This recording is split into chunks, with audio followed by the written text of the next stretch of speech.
I'm Lloyed Lobo. I run a software company based in Silicon Valley. We have offices in Canada.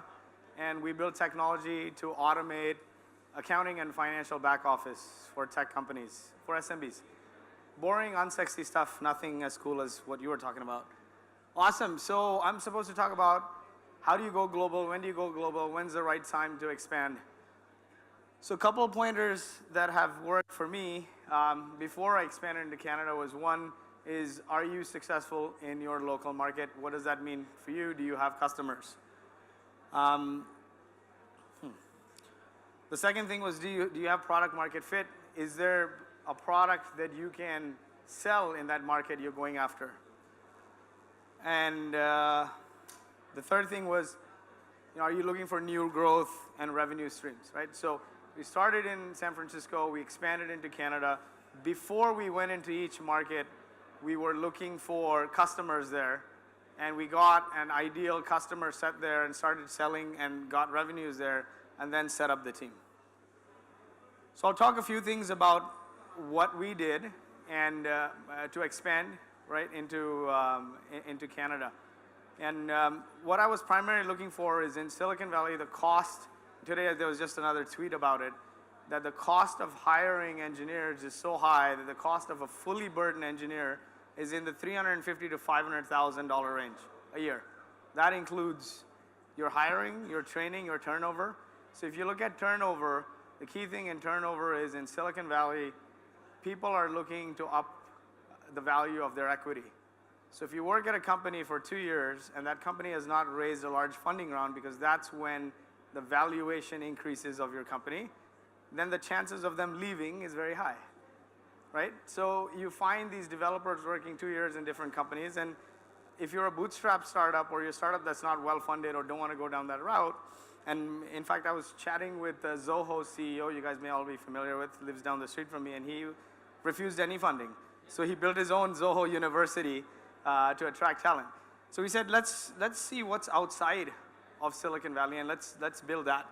And so the first step for us was, can we sell in Canada? We just didn't want to build a team there for the sake of building a team there. So we found our ideal customer profile. And my process for finding that was figure out 3 or 4 verticals and determine how easy it is to access that vertical. What is the propensity to pay? Are they willing to pay? And how large is that market? So if it's healthcare, it's a large market, but it's so hard to sell to doctors. If it's tech companies, they're more innovative, it's easier to access them, or are they going to open their wallets? So those sorts of things. I did a 3x3 matrix, and then we settled with SMBs, innovative SMB companies. We actually built the first list and identified local partners that we could sell through, like incubators. There's a ton of incubators in Canada. There's a ton of accelerators, government support organizations. And we just started reaching out to them, cold emailing, cold calling, talking to them. And we got a small set of critical mass of customers that paid us. And we said, okay, now it's time to double down and go to Canada full force, right?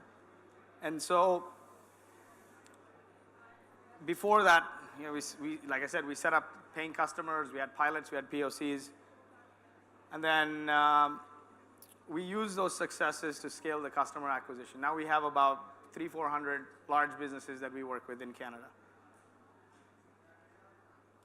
And the interesting thing is we had customers there before we decided to set up and recruit key team members and build a team in Canada. So always the first step is, okay, you want to go international, see if you can build some partnerships and get some customers there who can pay you before you go and set up a team, at least for a startup like us. If you have infinite amount of money, go and do whatever you want. Cool, so why did I pick Canada? I just want to touch on a few points on why I picked Canada, and I talked about this in the morning. But about half our customers are in Canada and half of our customers are in the US. So one is close proximity to the US. So if you're in Vancouver, you can sell into the West Coast, California, Washington State, like essentially all of West Coast, similar time zone.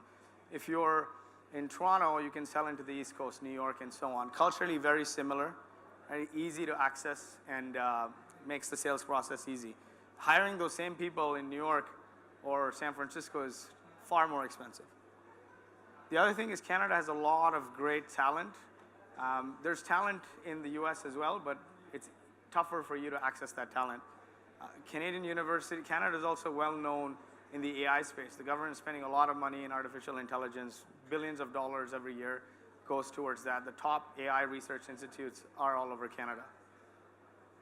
And this is a very big key point, is that there's a lot of great government incentives in Canada.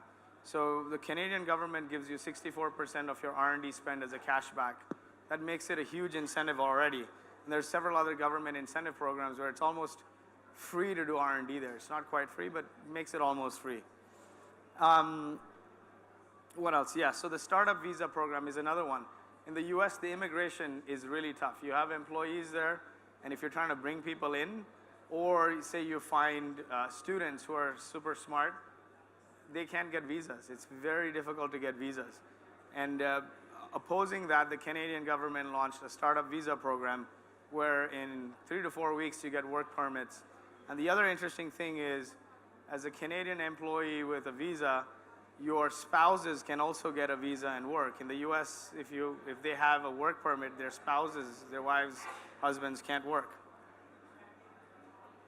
And then I talked about this a little bit, lots of support organizations, and continued investor interest. Unlike, you may be in India, there's not as much venture capital here perhaps as compared to Silicon Valley, but Silicon Valley is more interested in investing in Canada. And there's like some of the largest funds like Andreessen Horowitz, Sequoia, et cetera, actively invest across Canada. These are some other smaller benefits, but to look at, the tax rate wasn't as significant because it's a smaller variance, but something good. One of the best places to do business. I've not seen any employee turnover. Like in 6 years, we've had 2 people leave. And quick setup process. You could set up a company in Canada in 2 days. I don't think you can do that anywhere else. This is a key point, but big companies like Google and Facebook and so on have started research centers in Canada, and they're expanding there because the US government is making it very, very difficult for Canadians, or rather for US companies, to hire and get visas for their employees. So overall, great. To summarize why I picked US versus Canada, I think that cost is a little lower compared to what I said. The recent tweet was a fully burdened engineer in the US costs about $350,000 to $500,000. If you look at hiring costs, recruiter, quick turnover, and then the training and onboarding, versus Canada at 65 to 120K Canadian. And so already your dollar is going a lot further. And the better government incentives, you could get anywhere from 60 to 70% of your R&D costs in Canada as a cash back. In the US, it's about 10%.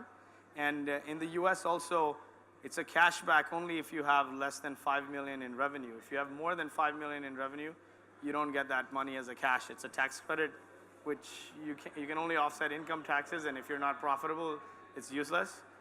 The lower talent turnover is huge, like I explained earlier. Is average employee in the Bay Area or in the top tech centers want to see growth in their equity, and so they're looking for the next big thing.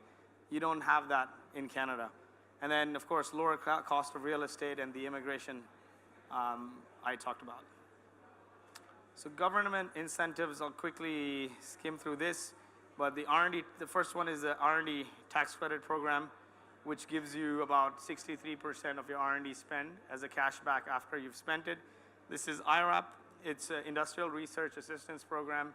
You define a project for them that's innovative and that's going to create an impact in Canada, and they'll fund you 50 to 80% of your project costs. And the last one that's really interesting is MyTax. Now, if you're a new company set up in Canada and you want to hire, you're looking to universities, and MyTax connects you with graduate students who are working in various research areas, and you can hire them for a project to work for 4 months, and they fund 50% of their costs. And they also find you all those employees, right? The hardest thing is finding engineers and finding talent, and they connect you with the talent. They find them for you, and they work with you to define that project. So essentially, you're getting a paid trial subsidized by the government. So that's huge. I've hired through that program as well. And plus, there's tons of other grants and wage subsidies in Canada. I don't want to bore you with all that. The startup visa is, I think, one of the most amazing things about Canada. If you're a founder and you want to start a company there, you want to start a company in Canada, then you can easily do that. You can do a 4 to 5 week application process, and you'll get a work permit for yourself and your founding team and anyone else you want to bring in. And then that work permit lasts for 12 months. And after that, you can get a permanent residence for yourself, your employees, and your employees' spouses, which is amazing. If you compare that with the US, it's impossible. It's going to take you 10 years to even get permanent residence. The first step you'll get is maybe an H-1B after a few years. All right. Awesome, yeah, and to be eligible for that startup visa, speak English, own your startup, enough money to settle down, develop some IP in Canada, and work through a designated organization. And there are tons of incubators and accelerators in Canada. So the one I recommend a lot is Mars in Toronto, which is one of the largest incubators. And then in Vancouver, there's Launch Academy. Launch Academy is one of the few designated incubators that can help you through the startup visa program if you want to expand there.